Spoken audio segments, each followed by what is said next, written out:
get there yet? Yeah, there's a bunch of them. There's a bunch of them? 35472.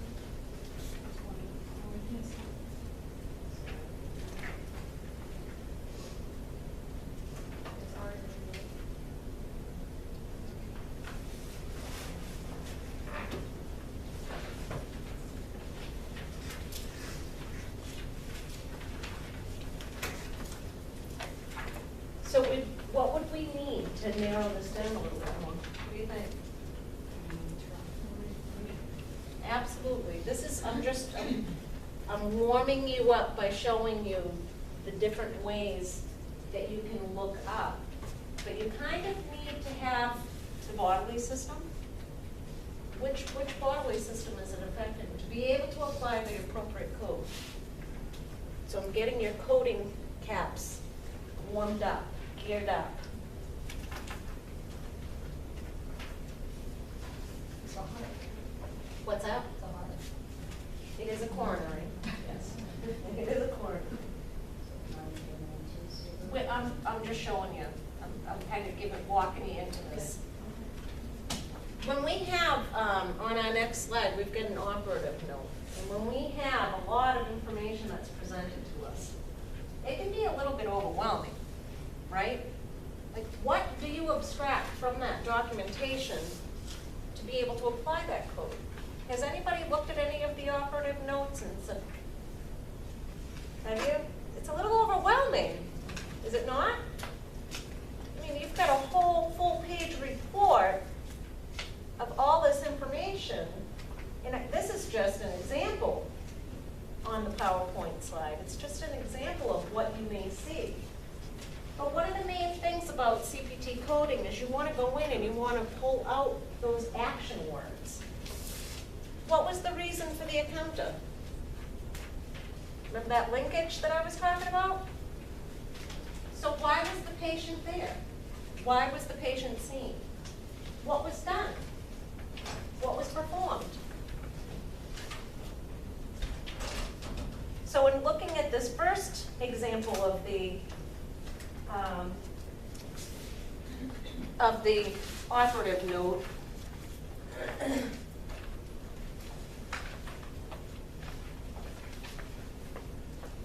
what procedure was performed?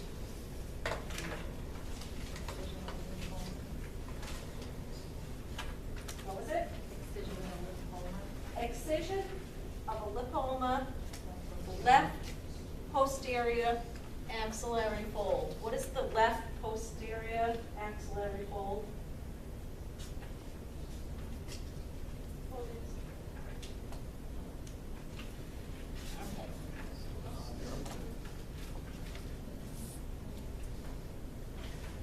With the bodily planes, it's actually the armpit.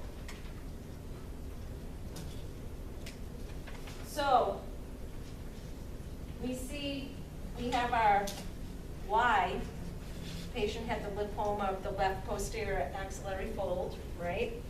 And then we see the procedure performed. Can everyone see that? So then we have the procedure that was performed. Now, okay, if we take a look at our description of the procedure required that the patient has anesthesia.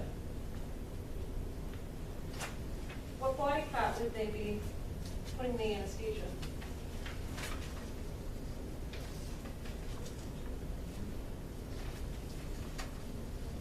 It's here. It's here. What's that?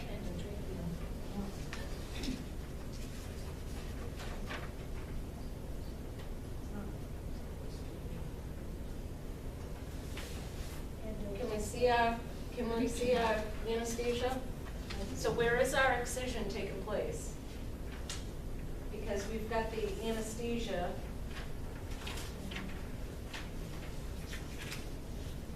injected along the incision line. The endotracheal is the type.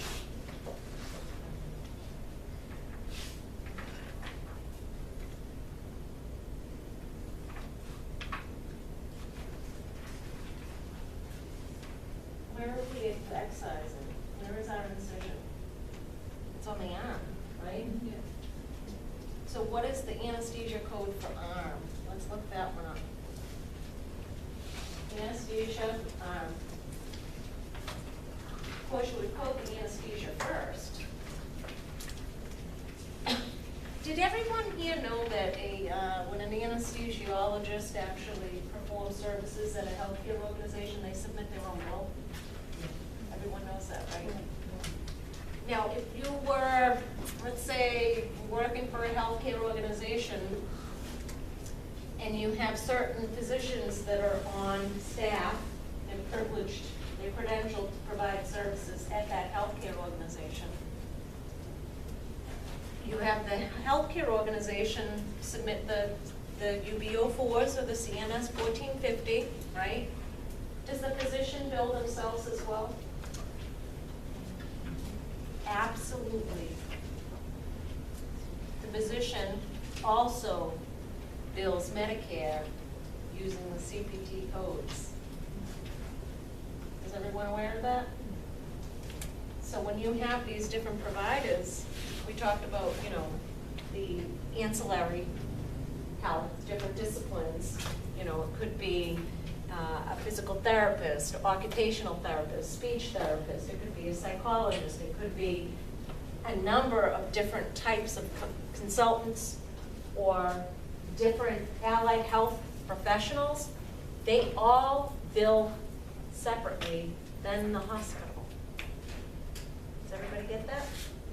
So the hospital is the one that uses the IC, Absolutely. and then everybody else uses the CPT. Absolutely.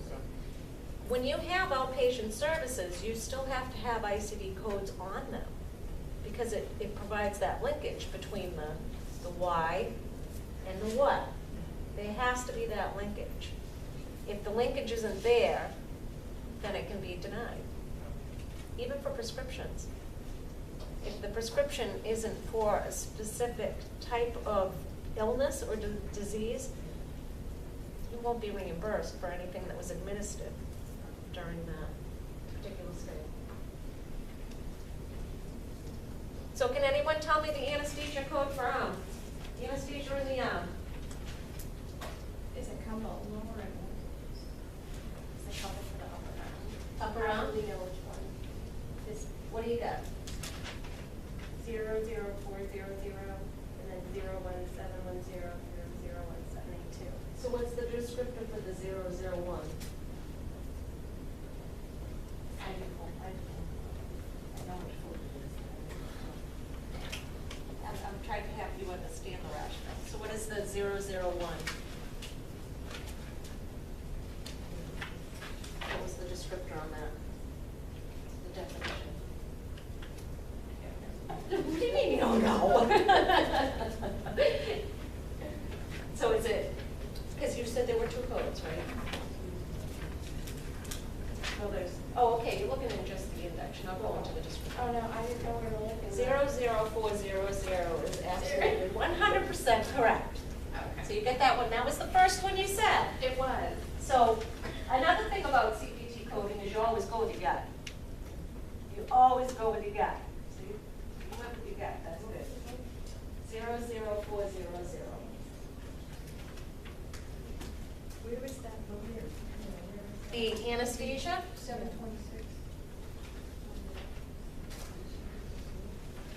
So we're looking in the index, and then we would go to that main section. So again, you know, with the options, we have more than one option, so we would jot down those two different numbers, go back into the main sections, and narrow it down from there. That's why we don't code from the index, but we go back to those main sections and we review.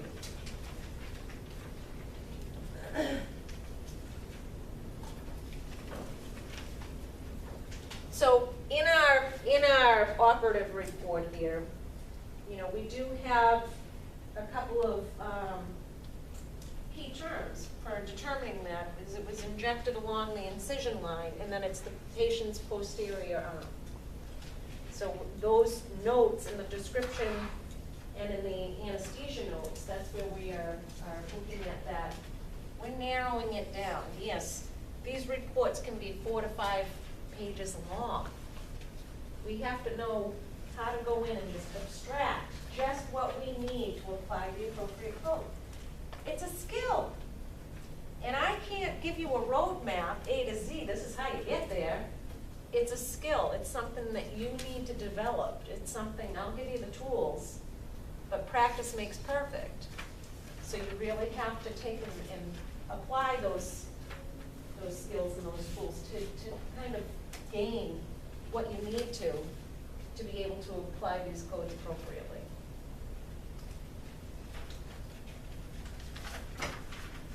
All right.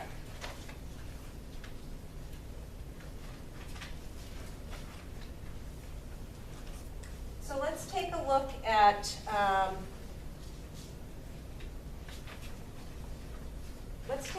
the procedure that they're performing. We have the excision of a lipoma. What's a lipoma?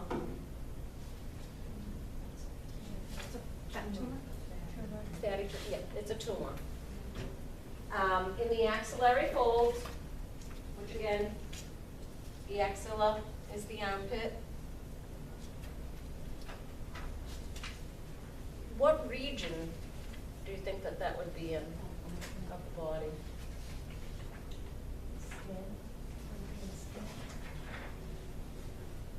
We're getting a little general, and I know it's thorax. We're in the thorax region. So the thorax is actually between the neck and the diaphragm. So I'm gonna have you start looking for that particular code. We've got some measurements here. One thing that you're gonna find with CPT coding is sometimes time is a factor. Measurements are a factor, so.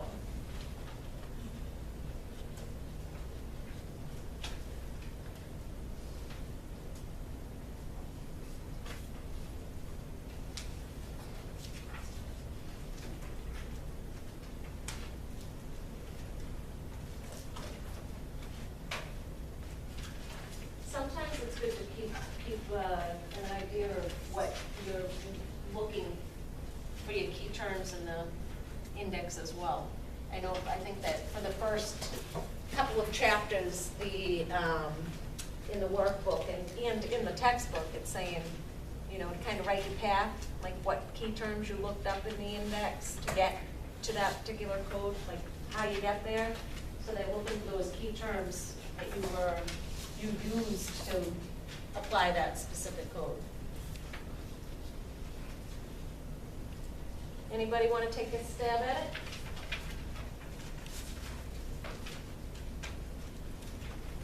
Our size of our lipoma is 6 centimeters.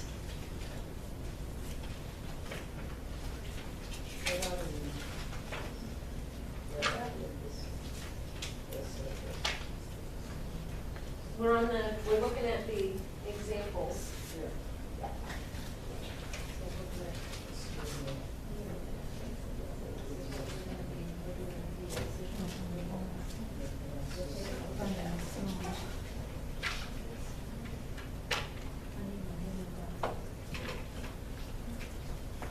So what key term do you think that we'd be looking up first? What's that? Excision. Excision.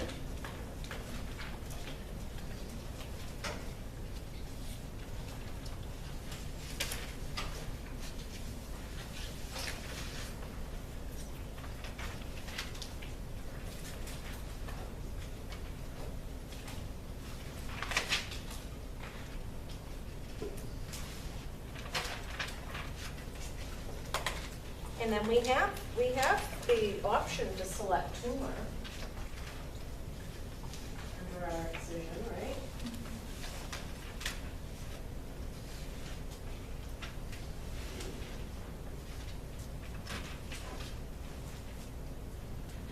And then I mentioned that what bodily system were we in? Thorax. I'm already looking at it.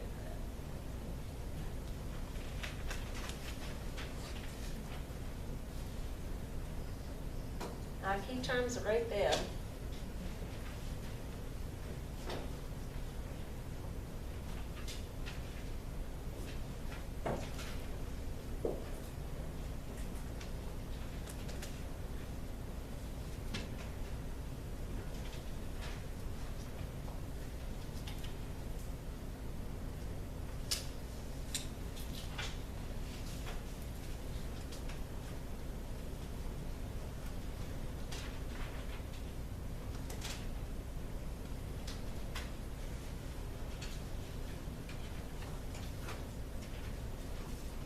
So when we look in the index, we have a standalone code, right? One code by itself, and then we have a range of codes. Can everybody see that? So we're gonna jot those down. And then we're gonna go to our main section, right? And take a look at those, that standalone code, number one. But we're gonna take a look at our range of codes too, because it could be anywhere within that range as well. I know the range is, it's only got 3 codes total. So you're looking at 4 separate codes for the most part to narrow down and have it match up with our documentation as much as we, or as closely as we possibly can.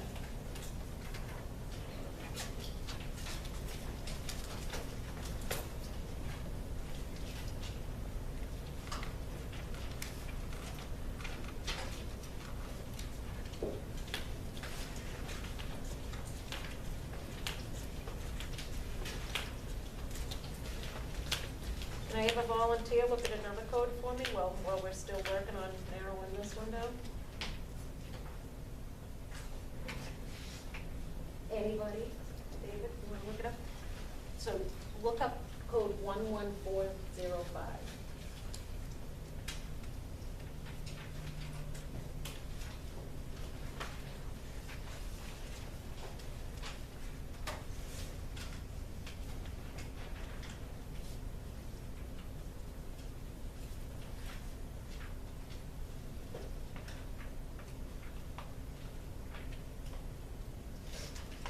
Are we getting there? What's the first thing when you go to this code? What's the first thing you see? What's that? It's got the pounds, or it's got the pound sign, absolutely. Now, when you look up above it, see it in red too? We're looking at code 21554. So that 21554, first we see it indicated in red. And we see it indicated in red because it's one of those resequenced codes that we were talking about. Then we've got the little pound symbol down below. So if we take a look at our, across the bottom, we have all of our different keys. And that pound tells us it's a resequenced code.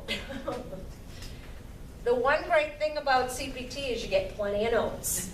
You get plenty of notes.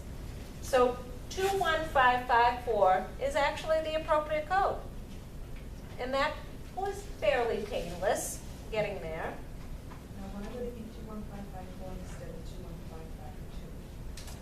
21552? Because we're 6 centimeters.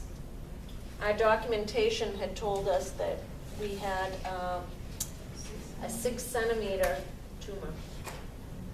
Okay? Can everyone see that? Oh, okay. So see, the 3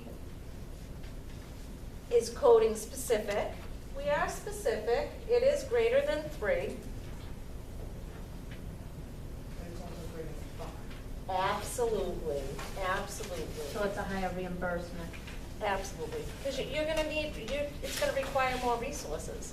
It's going to either the staples or stitches, and we're talking, when they did the RVRVS, they count right down to everything. You know, so it's coding to a higher level of specificity without overcoding or undercoding, because 4 is higher than 3 as well, but may not require as many resources as 6. All right?